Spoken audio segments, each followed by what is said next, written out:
Assalamualaikum warahmatullahi wabarakatuh. Halo semuanya, kali ini kami akan membahas mengenai akuntansi pensiun. Sebelumnya, perkenalkan nama saya Marlin Oktaviani dan rekan-rekan saya ada Mahabatun Nisa dan Salva Nasiwa Yusuf. Langsung aja kita ke materinya. Jadi apa sih akuntansi pensiun? Nah, akuntansi pensiun itu tuh cara perusahaan untuk mencatat uang yang disiapkan buat membayar gaji pensiun karyawan nanti. Jadi pas karyawan ini udah tua dan nggak kerja lagi, mereka ini tetap dapat uang. Nah, bayangin aja kayak misalnya kamu nabung nih dari sekarang buat beli motor 3 tahun lagi. Nah, setiap bulan ini tuh kamu harus nabung, harus menyisihkan sekitar 500.000. Nah, si perusahaan juga sama. Jadi tiap bulan mereka ini nyisihin uang untuk menabung gaji pensiun si karyawannya. Nah, di sini ada contohnya, perusahaan menyisihkan sebagian dana setiap bulan untuk pembayaran pensiun karyawan di masa depan. Lalu ada tujuan program pensiunnya ini nih. Yang pertama, memberikan jaminan kesejahteraan bagi karyawan setelah pensiun. Jadi biar si karyawan ini nggak bingung soal uang setelah pensiun, makanya disediain program pensiun ini biar hidupnya ini tetap aman. Lalu yang kedua ini menjadi bentuk penghargaan perusahaan atas masa kerja karyawan. Jadi ini tuh kayak ucapan terima kasih si perusahaan ke karyawan yang udah kerja lama di perusahaan tersebut. Lalu yang ketiga ada meningkatkan loyalitas dan motivasi kerja karyawan. Jadi si perusahaan ini tuh ngasih uang pensiun biar si karyawannya ini betah kerja lama karena si karyawan ini kan tahu bakal ada jaminan masa depan, kayak mending kerja di sini aja nih soalnya ada pensiunannya. Seperti itu. Lalu yang terakhir ini ada membantu perusahaan merencanakan kewajiban jangka panjang. Jadi si perusahaan ini tuh bisa ngitung dari sekarang berapa uang yang harus disiapin nantinya. Misalnya nih, kayak kamu ikut BPJS Ketenagakerjaan. Nah, itu kan tujuannya biar ada jaminan kalau udah nggak kerja nanti. Jadi si perusahaan menyiapkan program pensiun juga tujuannya seperti itu. Lalu selanjutnya ada jenis program pensiun. Nah, jenis program pensiun itu ada dua. Yang pertama, program iuran pasti atau defined contribution plan. Lalu yang kedua ada program manfaat pasti atau defined benefit plan. Nah, program iuran pasti atau defined contribution plan ini tuh yang pasti itu jumlah iuran yang dibayar perusahaan tiap bulannya. Tapi berapa uang pensiun yang didapat nanti itu tuh nggak pasti, tergantung hasil investasi dana pensiun itu. Lalu kalau misalnya program manfaat pasti atau defined benefit plan itu kebalikan dari si iuran pasti. Jadi yang pasti itu jumlah uang pensiun yang diterima karyawannya nanti, tapi berapa yang harus dibayar perusahaan tiap bulannya itu nggak pasti, bisa berubah-ubah.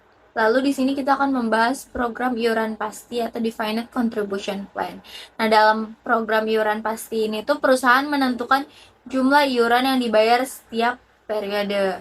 Nah, besaran manfaat pensiun ini tergantung hasil pengelolaan dana pensiunnya. Nah, karakteristiknya itu yang pertama, beban perusahaannya ini gampang dihitung. Jadi, tinggal dibayar aja sesuai iurannya. Lalu, resiko investasinya juga ditanggung sama karyawan. Jadi, kalau misalnya investasinya untung, berarti pensiunannya juga besar. Tetapi kalau misalnya rugi, pensiunannya juga kecil.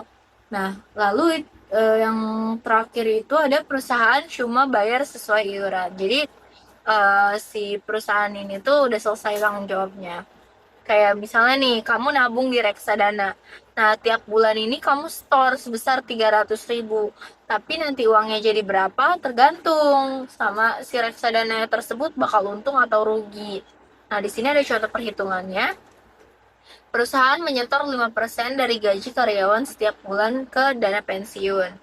Nah, jika gaji karyawannya ini 6 juta, maka iuran pensiunnya ini sebesar, nah, di sini kan kita tahu perusahaan ini kan menyetornya 5% dari gaji karyawan, sedangkan gaji karyawan ini kan 6 juta.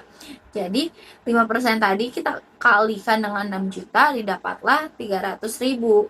Jadi tiap bulan ini perusahaan harus menyetor sebesar 300.000 ke dana pensiun karyawan itu. Jadi nanti pas pensiun, uang yang didapat tergantung dari hasil pengelolaan dana 300.000 per bulan itu. Mungkin cukup sekian penjelasan dari saya. Materi selanjutnya akan dijelaskan oleh rekan saya. Nah, selanjutnya kita akan membahas mengenai program manfaat pasti atau Defined Benefit Plan.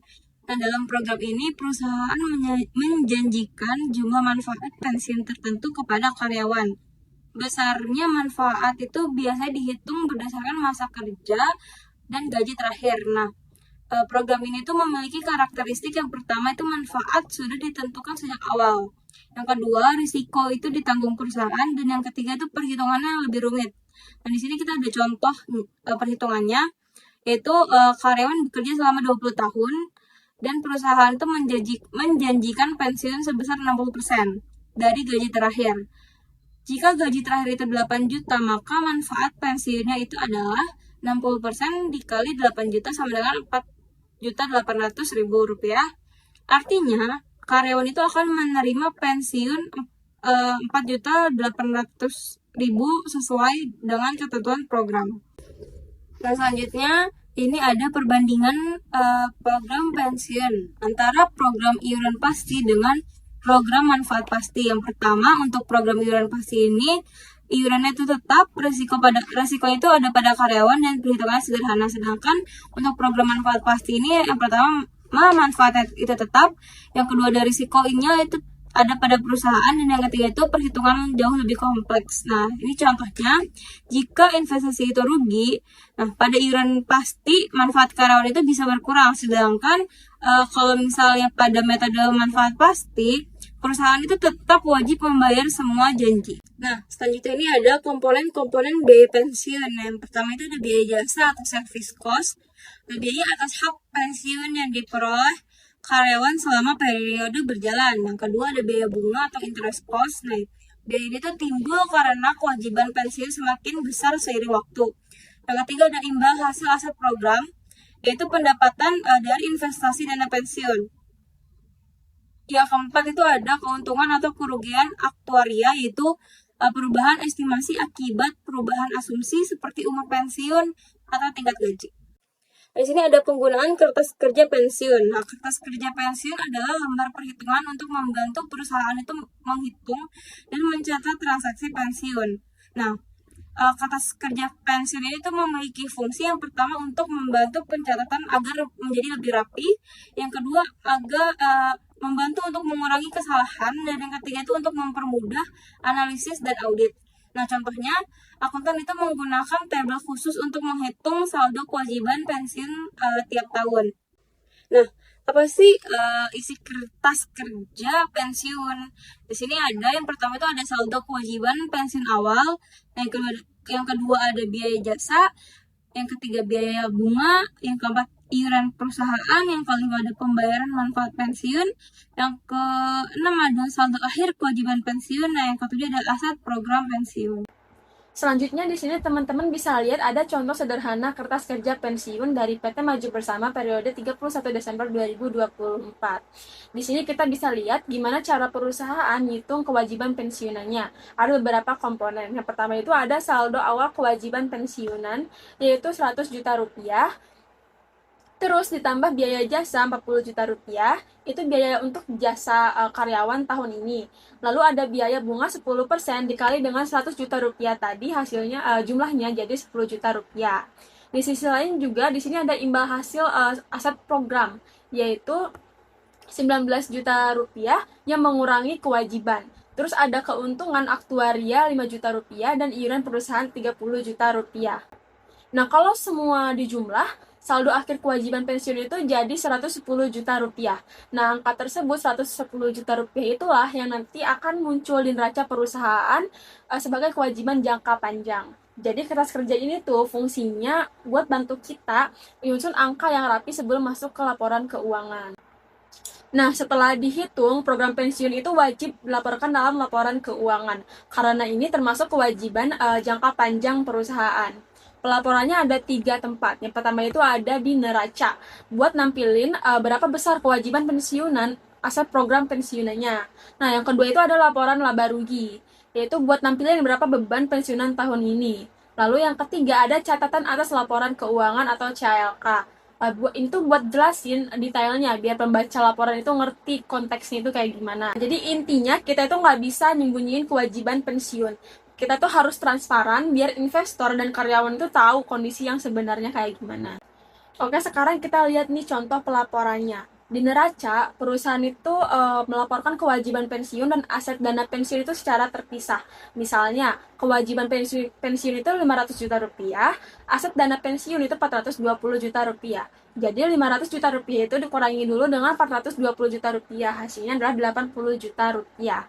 Artinya perusahaan itu masih punya utang pensiun bersih sebesar 80 juta rupiah, itu yang muncul di sisi kewajiban neraca.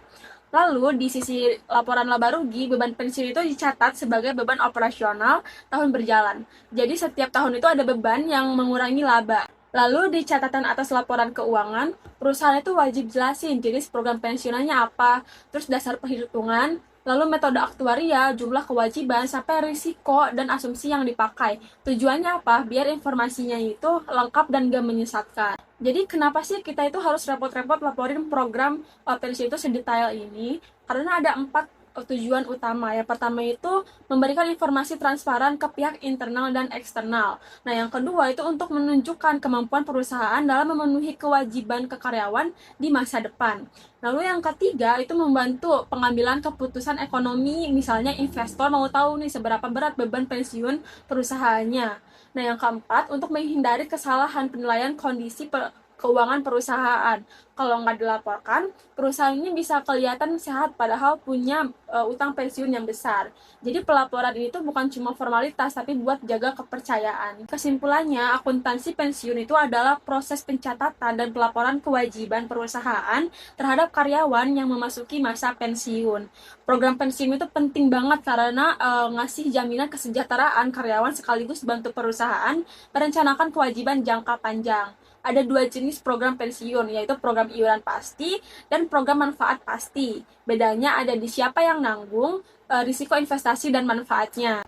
Lalu dalam praktiknya, perusahaan biasanya pakai kertas kerja pensiun buat bantu hitung kewajiban dengan rapi dan sistematis. Terakhir, program pensiun itu harus dilaporkan secara transparan di laporan keuangan supaya pihak internal maupun eksternal itu bisa menilai kondisi keuangan perusahaan terkait kewajiban pensiun. Intinya, kalau kewajiban pensiunnya dikelola dengan baik, perusahaan itu bakal aman dan karyawan juga bakal tenang. Jadi seperti itu teman-teman untuk materi singkat tentang program pensiun ini. Dari contoh perhitungan, pelaporan, sampai tujuannya. Bila teman-teman masih bingung dan ingin ditanyakan, bisa tulis di komentar. Dan bisa kita diskusikan bersama-sama. Kurang lebihnya mohon maaf, kami undur diri. Wassalamualaikum warahmatullahi wabarakatuh.